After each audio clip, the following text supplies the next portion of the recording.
Você já tem na cabeça uma imagem da medicina medieval. Médicos da peste, máscaras de bico, frascos de sanguessugas na prateleira. Um barbeiro cirurgião arrancando dentes enquanto alguém grita. Essa imagem foi montada de propósito. Foi construída a partir de cada fracasso, cada beco sem saída, cada erro dos curandeiros medievais. A história não ensinou o que eles acertaram. E o que eles acertaram foi o problema da infecção. Não o exército, não os médicos da peste, não o cavaleiro de armadura completa. A ferida. Um soldado leva um corte na batalha. Um pedreiro rasga a mão no cinzel. Um lavrador se fere num prego do arado. Num mundo sem penicilina, esse arranhão infecciona. A carne esquenta, depois escurece. Um reino perde seu melhor guerreiro, seu melhor construtor, seu melhor lavrador, não em combate, não num cerco, mas por um arranhão que piorou depois do anoitecer. Os reinos que duraram mais tempo resolveram esse problema. E resolveram por quase nada. Não os reinos mais ricos, não os mais armados, mas aqueles cujos curandeiros sabiam uma coisa muito específica sobre 3 plantas que cresciam do lado de fora da enfermaria. E uma equipe de microbiologistas da Universidade de Nottingham confirmou que esses curandeiros estavam certos, em 2015.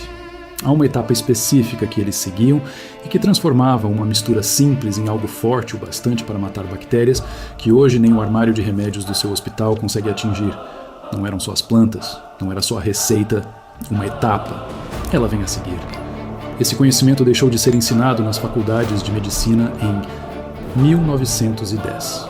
Não porque falhou, não porque algo mais seguro o substituiu, a organização exata que o retirou e a lógica financeira exata que tornou essa retirada conveniente aparece daqui a cerca de 30 segundos. Segundo o relatório Global Medicine Spending and Usage Trends, da IQVIA, a família americana média gastou mais de $1.000 em medicamentos prescritos em 2021.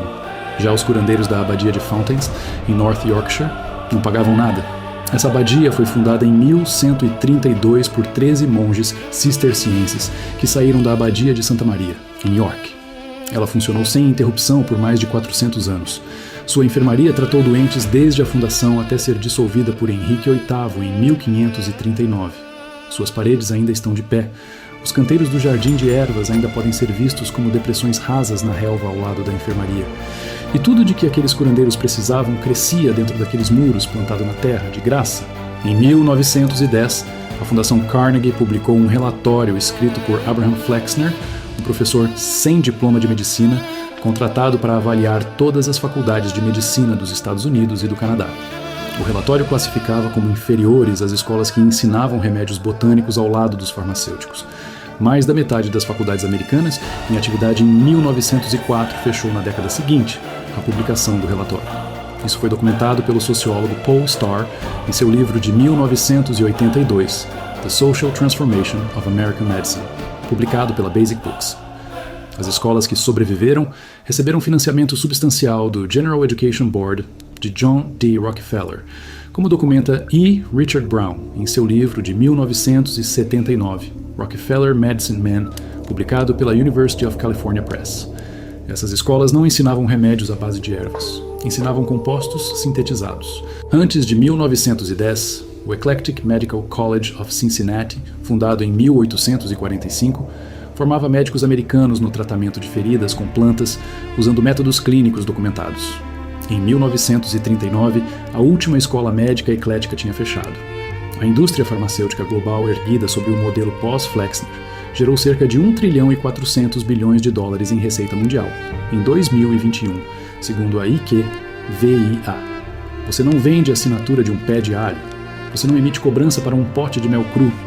Tomilho inteiro no seu quintal não gera ciclo de faturamento. A conta de por que a medicina botânica virou folclore não é complicada. Mas aqui está a parte que a indústria torcia para que você nunca perguntasse como exatamente esse remédio funcionava. É isso que vem agora. Isso não é uma ideia nova. O médico Ibn Sina, conhecido no Ocidente como Avicena, concluiu seu cânone da medicina por volta de 1025 da Era Comum. A obra permaneceu como livro-texto padrão nas universidades europeias, até meados do século XVII. Ibn Sina registrou preparações à base de alho para feridas infectadas em termos precisos, incluindo aplicação tópica em feridas com sinais de putrefação. Suas observações eram clínicas, seu texto era real. Mas o documento mais importante para o que você está prestes a fazer é mais antigo. Ele se chama Leech Book de Bald, É um texto médico manuscrito em inglês antigo, compilado por um médico chamado Bald, por volta de 900, na Inglaterra anglo-saxã. Hoje, ele está na Biblioteca Britânica sob a referência de catálogo Royal MS-12D-17. Você pode ver imagens digitais em alta resolução das páginas originais do manuscrito no site da Biblioteca Britânica. O texto foi escrito com tinta marrom de galha de carvalho sobre pele animal raspada. As páginas são legíveis. Eram legíveis o bastante em 2014 para que a especialista em estudos anglo-saxões, doutora Christina Lee, da Universidade de Nottingham, lesse em voz alta uma receita para a microbiologista doutora Freya Harrison. A receita era um tratamento para um inchaço infectado, compatível com uma infecção estafilocócica inferida. Ela pedia partes iguais de alho e alho poró ou cebola, misturados com vinho e fel de boi, os sais biliares de um boi, preparados num recipiente de bronze ou cobre e deixados em infusão por 9 dias antes do uso. A equipe de Harrison reproduziu a receita exatamente, não de forma aproximada. Eles usaram as mesmas categorias de ingredientes, prepararam tudo num recipiente de cobre. Esperaram 9 dias. A equipe testou cada ingrediente isoladamente. O alho sozinho mostrou atividade limitada. O vinho sozinho mostrou atividade limitada. Os sais biliares sozinhos mostraram atividade limitada. Juntos, preparados e deixados em infusão pelos 9 dias completos, a combinação superou com folga o que qualquer ingrediente produzia sozinho. Esse tipo de efeito combinado, em que o todo supera a soma das partes, funciona do mesmo jeito que uma fechadura de combinação. Um número sozinho não abre nada. A sequência certa dos 3 abre tudo. A equipe de Harrison publicou os resultados na revista MBio, da Sociedade Americana de Microbiologia, em 2015. A preparação matou cerca de 999 em cada 1000 bactérias.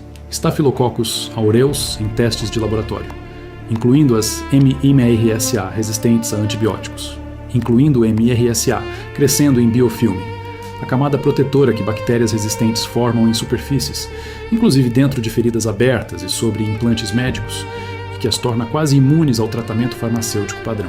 Não estava errado, só era inconveniente. Essa receita tem 1.100 anos. As bactérias que ela mata evoluíram justamente para resistir a todo o tratamento farmacêutico disponível hoje. E durante quase todo o último século, ela foi arquivada como superstição. Você não vende assinatura de um preparo de alho e cobre de 9 dias. Você vende um ciclo de antibióticos toda vez que um paciente entra com uma ferida infectada. O modelo de cobrança simplesmente não tinha espaço para o que era de graça. O que os curandeiros medievais de Fountain's Abbey entendiam sobre isso, e o que você está prestes a fazer por menos do que custa um café, começa com um princípio físico tão simples que cabe numa frase. O alho não é o remédio. O remédio é o composto que o alho produz quando suas células são danificadas. O Centro de Controle e Prevenção de Doenças publicou, em 2019, o relatório Ameaças da Resistência a Antibióticos nos Estados Unidos. O documento mostra que mais de 2,8 milhões de pessoas nos Estados Unidos desenvolvem infecções resistentes a antibióticos todo ano. Mais de 35 mil morrem. Cada um desses casos é uma bactéria que venceu o ciclo de cobrança. Sem conta, sem fornecedor, sem contrato de serviço.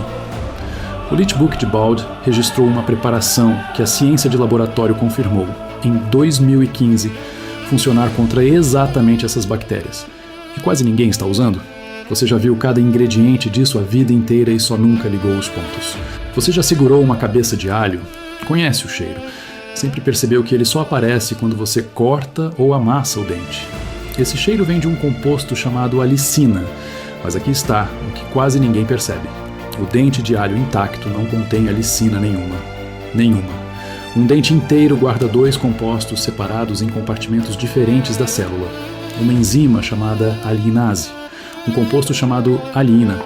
Eles ficam separados do mesmo jeito que as 2 câmaras de um bastão luminoso ficam antes de você quebrá-lo. Amasse o dente, rompa essas paredes celulares e os 2 compostos se encontram pela primeira vez. Eles reagem. Nos 10 minutos seguintes, formam alicina. Essa reação precisa de tempo. Sem esse tempo, você obtém só uma fração da potência. Com ele, obtém o que Harrison mediu. Você provavelmente tem mel cru na cozinha agora. Sempre soube que mel não estraga. O que talvez não tenha ligado é o motivo. O mel cru tem teor de umidade tão baixo que células bacterianas colocadas nele perdem água pela membrana externa por osmose. O mesmo mecanismo que puxa líquido de um pepino quando ele é curtido no sal. O mel cru também produz traços de peróxido de hidrogênio enquanto repousa e mantém uma acidez natural que inibe a maioria das bactérias patogênicas. O Dr. Peter Molan, fundador da unidade de pesquisa do mel da Universidade de Waikato, na Nova Zelândia, publicou em 1992, na revista Bee-World, uma revisão sobre os mecanismos antimicrobianos do mel. E essa pesquisa embasou uma revisão formal sobre o uso do mel como curativo, citada no British Journal of Surgery em 2001. Mel sobre uma ferida não é palpite de avó, é um mecanismo documentado na literatura cirúrgica. E o tomilho? Você provavelmente tem aí no porta-temperos agora. O composto ativo do tomilho se chama timol. O timol penetra e desorganiza as membranas das células bacterianas do mesmo jeito que um solvente dissolve uma camada de cera.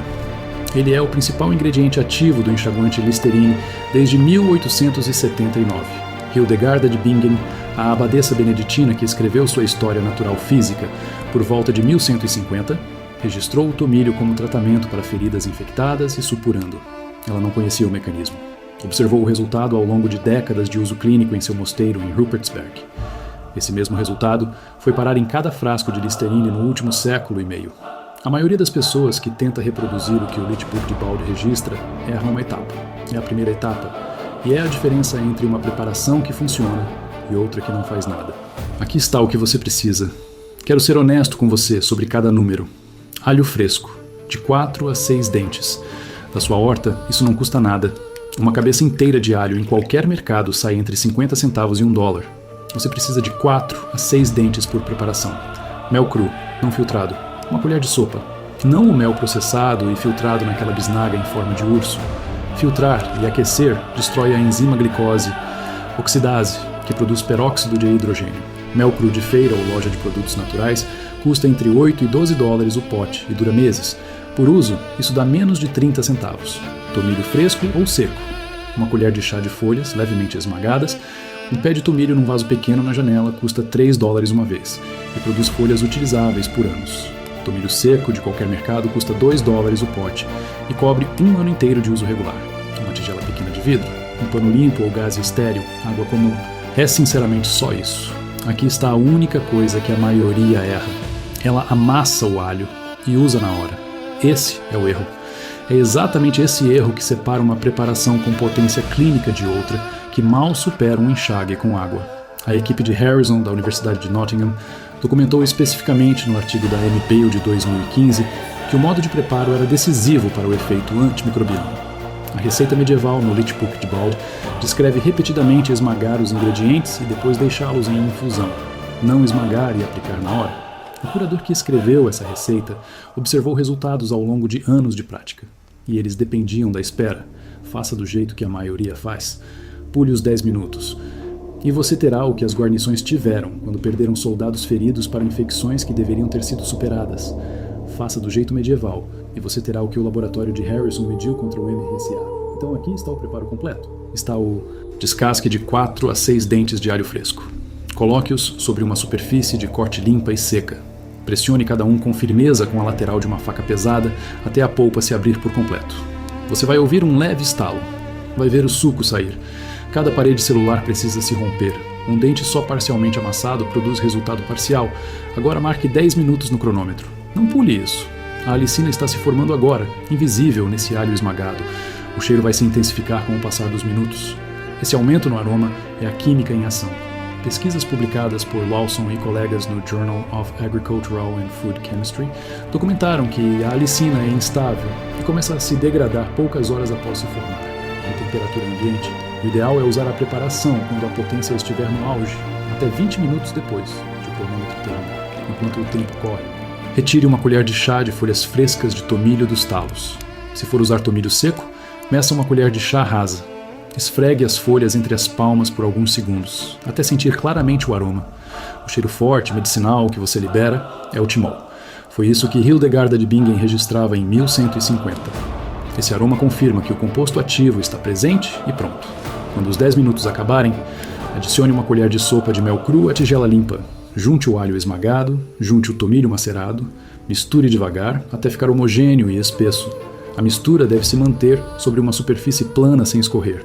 Se estiver líquida demais para firmar, acrescente um pouco mais de mel. Antes de aplicar qualquer coisa, limpe bem a área da ferida só com água. Seque com leves toques, usando um pano limpo. Aplique a preparação numa camada com espessura parecida à de manteiga passada, generosamente sobre uma torrada. Cubra na hora com gaze limpa ou um pano dobrado e fixe no lugar. Deixe a aplicação agir por 6 a 8 horas. O Leech Book de Bald descreve aplicações noturnas de forma constante em suas receitas para feridas. Esse tempo bate com o necessário para dar aos 3 compostos ativos contato sustentado suficiente com a superfície da lesão. O próximo passo é o que quase todo mundo ignora. E também foi o que separou uma enfermaria que funcionou por 400 anos, de outra que teria ruído em uma única estação. Quando o período da aplicação terminar, prepare a mistura novamente, do zero. Não reutilize a preparação de ontem. A alicina se degrada em poucas horas depois de formada. Na manhã seguinte, o componente de alho da mistura do dia anterior já perdeu a maior parte da potência ativa. O mel continua eficaz por tempo indefinido. O tomilho conserva boa parte da potência quando seco. Mas o alho precisa ser esmagado na hora, todas as vezes. Isso não é ineficiência. No Leech Book de Bald, toda a aplicação é descrita como preparo fresco. As observações clínicas que geraram essa instrução são as mesmas que o laboratório de Harrison explicou 1100 anos depois. Uma casa que aplique esse método consegue lidar com pequenas infecções em feridas, infecções superficiais da pele e cuidados após cortes e escoriações do dia a dia, sem custo farmacêutico e sem precisar de receita. O que uma família de 4 pessoas faz ao longo de um ano inteiro com um pequeno canteiro de alho e um vaso de tomilho na janela, e o que a comunidade cisterciense de Fountains Abbey fez com essas mesmas plantas em toda uma instituição médica em funcionamento ao longo de 4 séculos, é a parte que muda a forma como você enxerga o problema inteiro. A enfermaria de Fountains Abbey era uma das maiores enfermarias medievais sobreviventes da Inglaterra. A English Heritage documenta sua estrutura e dimensões no Plano de Gestão do Sítio de Patrimônio Mundial de Fountains Abbey e Studley Royal, publicado em 2013. O edifício se estendia ao longo da ala leste do complexo da abadia. Tinha leitos individuais para os pacientes, tinha sua própria capela. Logo ao lado havia um jardim medicinal, um espaço murado para o cultivo de ervas, colocado no lado voltado ao sul da parede da enfermaria para aproveitar ao máximo a estação de crescimento. Cada planta desse jardim era propagada por estacas e sementes, ano após ano, sem custo. Cada preparação feita ali não custava nada além do trabalho dos monges e irmãos leigos que cuidavam dos canteiros. A regra. Cisterciense, derivada da regra de São Bento escrita por volta de 516 da Era Comum, exigia que todo mosteiro mantivesse autossuficiência tanto em alimento quanto em medicina. Os mosteiros que seguiram essa exigência com mais rigor foram os que duraram mais tempo. Fountains funcionou por 407 anos. Sua enfermaria tratou pacientes durante a Peste Negra, de 1347 a 1351, durante a Grande Fome, de 1315 a 1322, e em todos os conflitos militares e fracassos de colheita que atingiram o norte da Inglaterra ao longo desses 4 séculos. Ela não sobreviveu a essas condições por sorte. Sobreviveu porque as plantas que usava foram documentadas, reproduzidas com precisão e cultivadas continuamente no próprio local, sem contas, sem infraestrutura, sem pedir permissão a ninguém. Há uma condição em que isso funciona pior. Os curadores medievais sabiam disso. E a forma como registraram o tratamento dela é a última coisa deste roteiro. Esta preparação trata infecções superficiais e o cuidado de feridas. Infecções internas, as que já entraram na corrente sanguínea, atingiram tecidos profundos ou causaram febre, são outra situação. O próprio Leech Book de Bald faz essa distinção, separando receitas para feridas externas das destinadas ao que chama de corrupção interior. Os curadores cistercienses da abadia de Fountains encaminhavam doentes com doença sistêmica para físicos treinados em medicina interna. Eles não diziam que um jardim de ervas curava tudo. Esta preparação também não. Se uma infecção mostrar sinais de se espalhar, linhas vermelhas a sair da ferida, febre a subir ao longo de horas, inchaço a piorar depois de um dia inteiro, ou qualquer sinal de que a infecção passou abaixo da superfície, isso exige atenção médica profissional imediata. Esta preparação é uma primeira resposta documentada e confirmada em laboratório para feridas superficiais e infecções ligeiras. Não substitui um médico quando a situação exige um médico. O Leech Book de Bald continua na Biblioteca Britânica, Royal MMS 12D17. A enfermaria da abadia de Fountains continua de pé em North Yorkshire. Os canteiros do jardim de ervas ainda se veem como depressões na relva junto ao muro da enfermaria. A abadia é Patrimônio Mundial da Unesco desde 1986. A alicina ainda se forma em cerca de 10 minutos depois de esmagar o alho. O timol que Hildegarda de Bingen registrou na física por volta de 1150 da nossa era continua a desestabilizar as membranas celulares das bactérias exatamente como fazia na sua enfermaria, e em cada frasco de Listerine, desde 1879, o mel continua sem se estragar. O que acabou de preparar não é um remédio popular. É uma preparação testada num laboratório moderno contra bactérias resistentes a antibióticos, publicada numa revista científica de microbiologia com revisão por pares, tirada de um texto médico manuscrito que está na Biblioteca Britânica desde que foi compilado há mais de 1100 anos. Não sei o que o trouxe até aqui. Não importa. Funciona de qualquer maneira.